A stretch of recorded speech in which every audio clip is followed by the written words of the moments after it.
Okay, so in this lesson I want to look at probability distributions and expected value.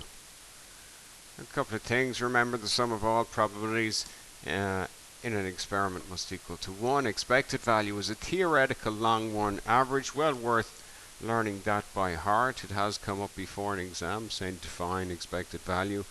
And also, expected value of a discrete random variable can be calculated using this formula. The expected value of x is the sum of all the x times the probability of x. So the value of x times the probability of that value of x. And we'll talk about all that through a couple of examples. So an experiment consists of rolling a single die once. Okay, a single die. Die is singular, dice is plural. I have 2 dice or 1 die. So I'm rolling a single die one time. Define the random variable. What are we interested in when rolling a single die? Okay, so x will be equal to the result of this experiment, or I suppose we might call it the score on a single die roll. Something like that. It has to be a number. A random variable is a number. It's an outcome that has a numerical value as a result of an experiment. So x is an outcome with a numerical value. So x has to be some kind of a number. X isn't equal to a die, for example. X isn't equal to a roll of a dice. It's equal to the score. It's a number.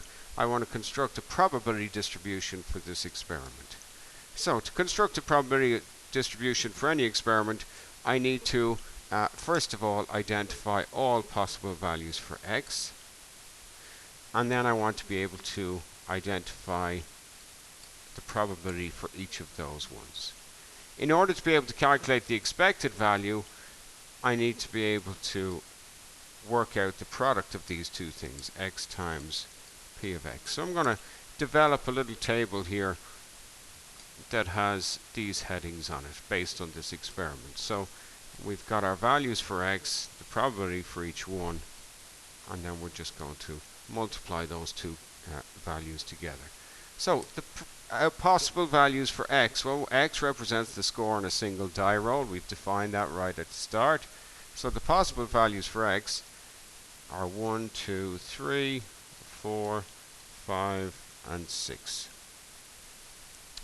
The probability of each one, well, assuming it's a fair die, the probability of each value for x, well, every single one of them are equally as likely. So the probability that I roll a 1 is a 1 in 6 chance. There's a 1 in 6 chance that I roll a 2. There's a 1 in 6 chance that I roll a 3. There's a 1 in 6 chance that I roll a 4.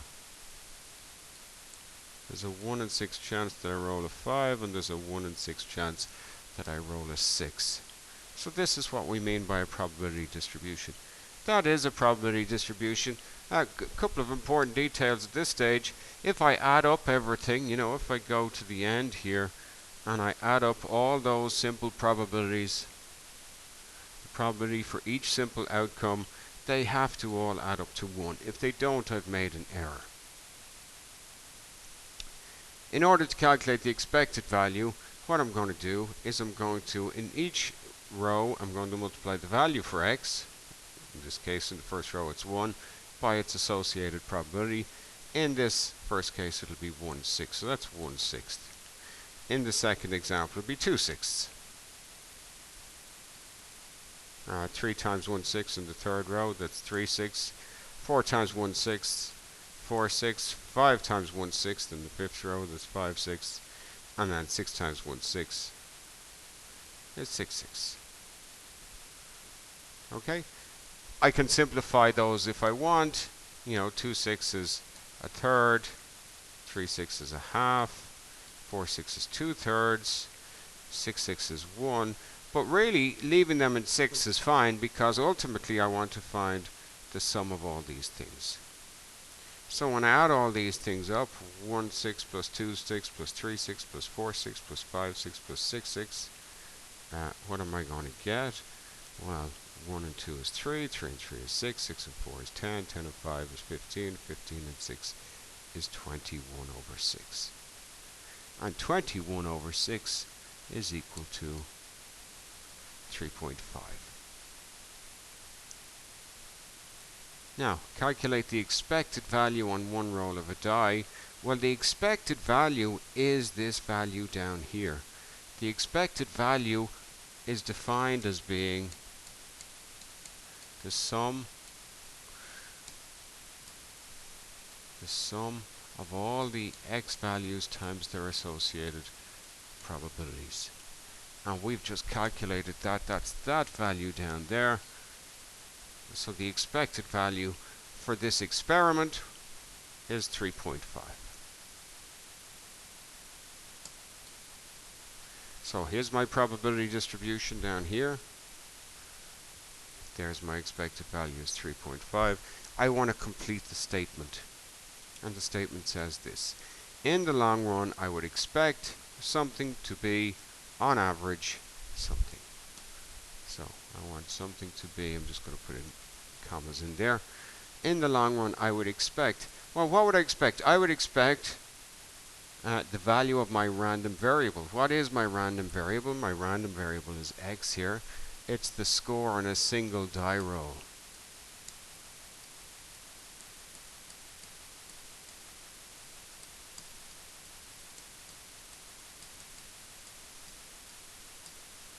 To be, on average, well, what's my expected value?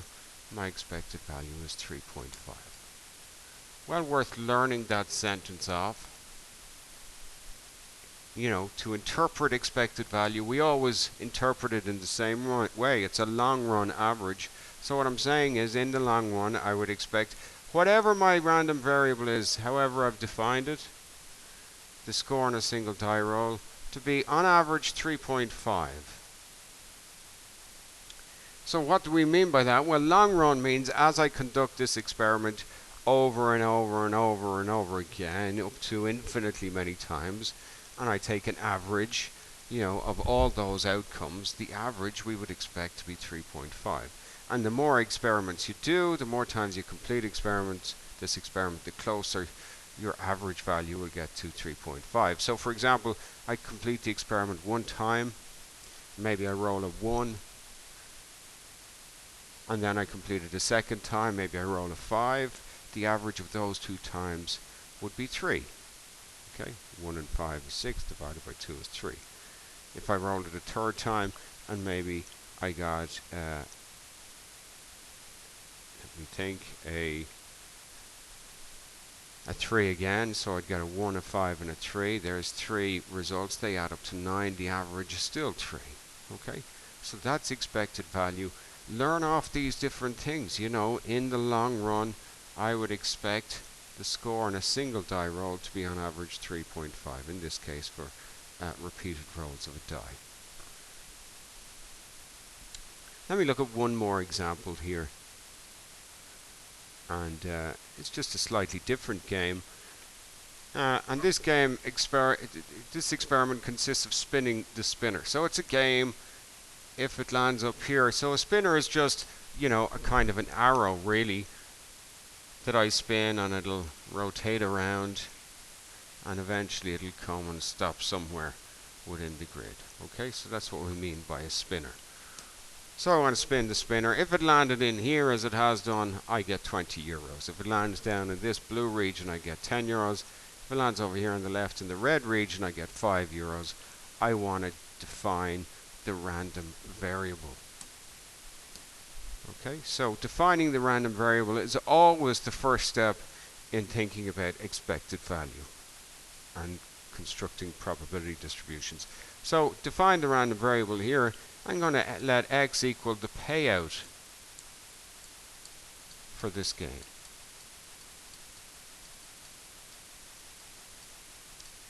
That's what my random variable is. That's what's changing. As I change, I play the game once and twice. What changes was the payout, how much it's paying out to me. Construct a probability distribution for this experiment. Let me do that up here. So to construct a probability distribution, I'm looking for my possible values for x, the probability of each of those values. Okay, that's going to be my probability distribution. But if I want also to calculate the expected value, I want to also multiply x for each value of x by its associated probability. So x times p of x. And this is how we're going to work. So we're going to look at all the possible values for x. X is the payout for this game. There's only 3 different payouts for this game. There's €5, €10, and €20. And we're going to look at the probability of each one. Okay, the probability of each one of these things. And I can include my units here. I don't have to, but you know, it would be strictly speaking right to include my units. So €20, €10, €5. They're my values for x. That's what's changing. The probability for each one. Well, if you can see this kind of thing, it's supposed to be a circle. I don't know if it comes out. It looks a bit stretched here, but it's supposed to be a circle. You can see that's a right angle, a quarter circle, and then over here you've obviously got a half circle, 180 degrees. So a quarter circle, that means there's a 1 in 4 chance when I spin this spinner that it'll land in each of these quarter circle sections. So the probability that I get €20 up here is going to be 1 in 4, and the probability that I get €10 down here is going to be 1 in 4. Each of those sectors take up a quarter of the total area of the circle. And then the €5, well, that's a half circle over here, so there's a 1 in 2 chance. And again, the sum of all the probabilities for each simple outcome within an experiment has to be 1. So that's my probability distribution. In order to calculate expected value, I'm going to multiply each value of x by its associated probability. So that'll be 2.5, and this would be a quarter times 10, that's also 2.5, and then a quarter times 20, that's also 5. The units here, remember, would be units. Would be euros. I don't have to include them, but if I add all those euros up, I get 10 euros. Okay. My expected value on playing this game, this is no longer 1 roll of a die. Apologies, that should not say 1 roll of a die. The calculated expected value for playing this game, well, the expected value of x is going to be sum of all the x values times their probabilities. And as we saw in the last example, that's that figure in there. So the expected value is 10 euros. Okay?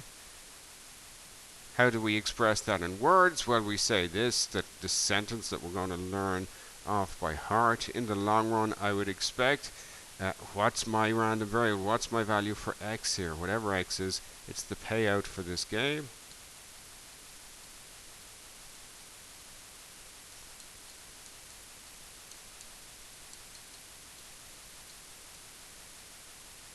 To be, on average, 10 euros. What would be a fair price to play? Well, fair price mathematically means that in the long run, neither the house nor the punter wins. The house is the person holding the game, the punter is the person playing the game. So a fair price for this would be 10 euros.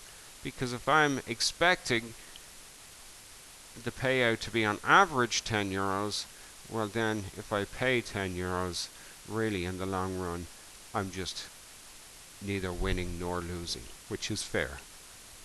Because if I'm winning, the house is losing. If I'm losing, the house is winning. So neither of those situations are fair. So when would you play this game? Well, you would play this game. It would be a good idea to play this game if it cost less than 10 euro to enter. If it cost less than 10 euro to enter, you would expect in the long run, the more you played, you would win. But if it cost more than 10 euros to enter this game, to play it, well, then in the long run you'd lose because the payout is only 10. So if they charge me 11 euros to play this game, in the long run I'm losing on average 1 euro per game, which wouldn't be a good thing. Okay, so expected value, probability distributions, Learn off the definitions. This is a really useful sentence to learn off. You've got to always start by thinking about what your random variable means. Okay? So practice, practice, practice.